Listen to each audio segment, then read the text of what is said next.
One December night, a long, long time ago, a family sat around the fireplace in their home. A golden light from the fire filled the room. The mother and father laughed at something their oldest daughter had just said. The girl was 17, much older than her little brother and sister, who were only 5 and 6 years old. A very old woman, the family's grandmother, sat knitting in the warmest corner of the room, and a baby, the youngest child, smiled at the fire's light from its tiny bed. This family had found happiness in the worst place in all of New England. They had built their home high up in the White Mountains, where the wind blows violently all year long.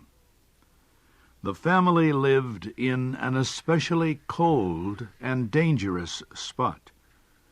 Stones from the top of the mountain above their house would often roll down the mountainside and wake them in the middle of the night. No other family lived near them on the mountain, but this family was never lonely. They enjoyed each other's company and often had visitors. Their house was built near an important road that connected the White Mountains to the St. Lawrence River. People traveling through the mountains in wagons always stopped at the family's door for a drink of water and a friendly word.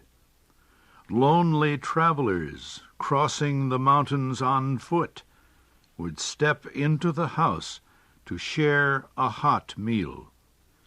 Sometimes the wind became so wild and cold that these strangers would spend the night with the family. The family offered every traveler who stopped at their home a kindness that money could not buy. On that December evening, the wind came rushing down the mountain. It seemed to stop at their house to knock at the door before it roared down into the valley. The family fell silent for a moment, but then they realized that someone really was knocking at their door. The oldest girl opened the door and found a young man standing in the dark. The old grandmother put a chair near the fireplace for him. The oldest daughter gave him a warm, shy smile, and the baby held up its little arms to him. "This fire is just what I needed," the young man said. "The wind has been blowing in my face for the last 2 hours." The father took the young man's travel bag. "Are you going to Vermont?" the older man asked. "Yes, to Burlington," the traveler replied. "I wanted to reach the valley tonight, but when I saw the light in your window, I decided to stop. I would like to sit and enjoy your fire and your company for a while." As the young man took his place by the fire, something like heavy footsteps was heard outside. It sounded as if someone was running down the side of the mountain, taking enormous steps. The father looked out one of the windows. "That old mountain has thrown another stone at us again. He must have been afraid we would forget him. He sometimes shakes his head and makes us think he will come down on top of us," the father explained to the young man. "But we are old neighbors," he smiled, "and we manage to get along together pretty well. Besides, I have made a safe hiding place outside to protect us in case a slide brings the mountain down on our heads." As the father spoke, the mother prepared a hot meal for their guest. While he ate, he talked freely to the family, as if it were his own. This young man did not trust people easily. Yet on this evening, something made him share his deepest secret with these simple mountain people.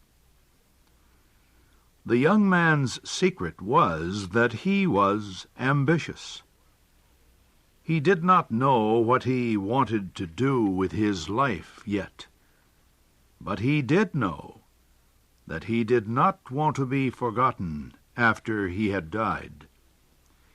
He believed that sometime during his life he would become famous and be admired by thousands of people. So far, the young man said, "I have done nothing. If I disappeared tomorrow from the face of the earth, no one would know anything about me. No one would ask, 'Who was he? Where did he go?' But I cannot die until I have reached my destiny. Then let death come. I will have built my monument." The young man's powerful emotions touched the family. They smiled. "You laugh at me," the young man said, taking the oldest daughter's hand. "You think my ambition is silly." She was very shy, and her face became pink with embarrassment.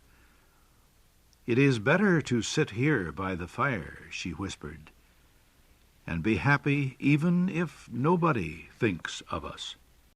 Her father stared into the fire. "I think there is something natural in what the young man says, and his words have made me think about our lives here.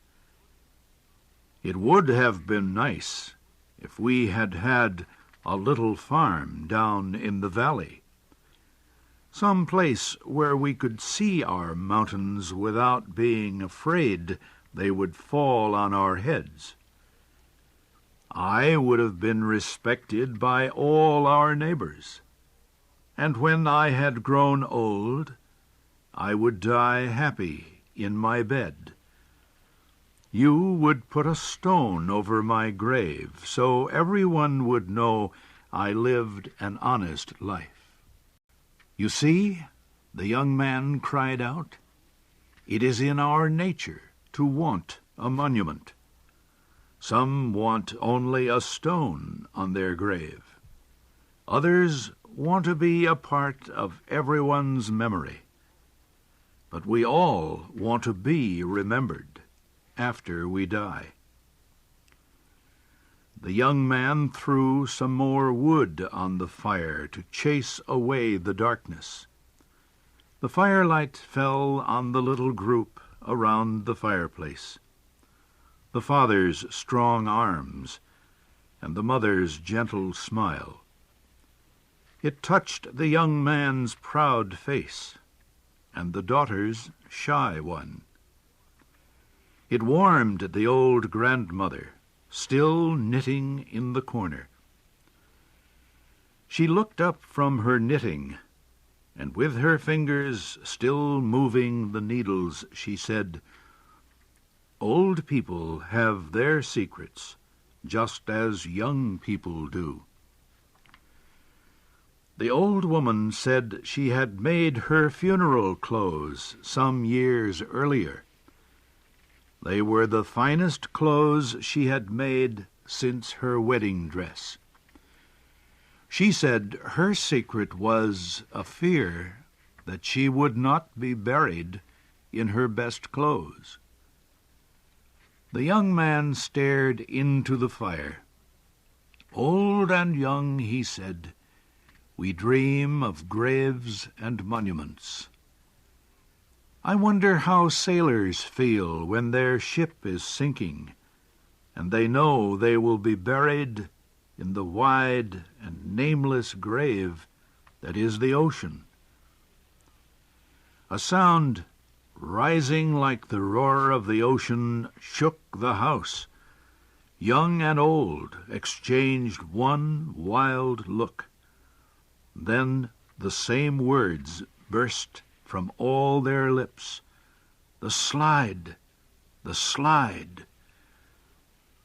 They rushed away from the house, into the darkness, to the secret spot the father had built to protect them from the mountain slide.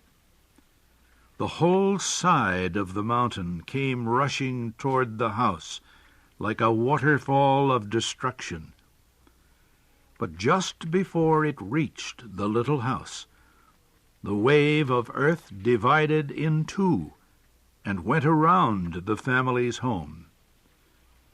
Everyone and everything in the path of the terrible slide was destroyed, except the little house.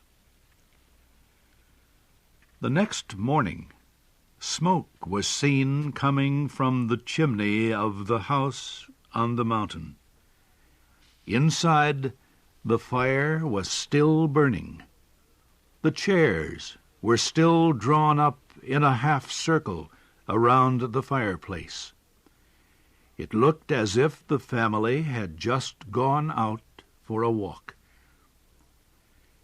Some people thought that a stranger had been with the family on that terrible night, but no one ever discovered who the stranger was. His name and way of life remain a mystery. His body was never found.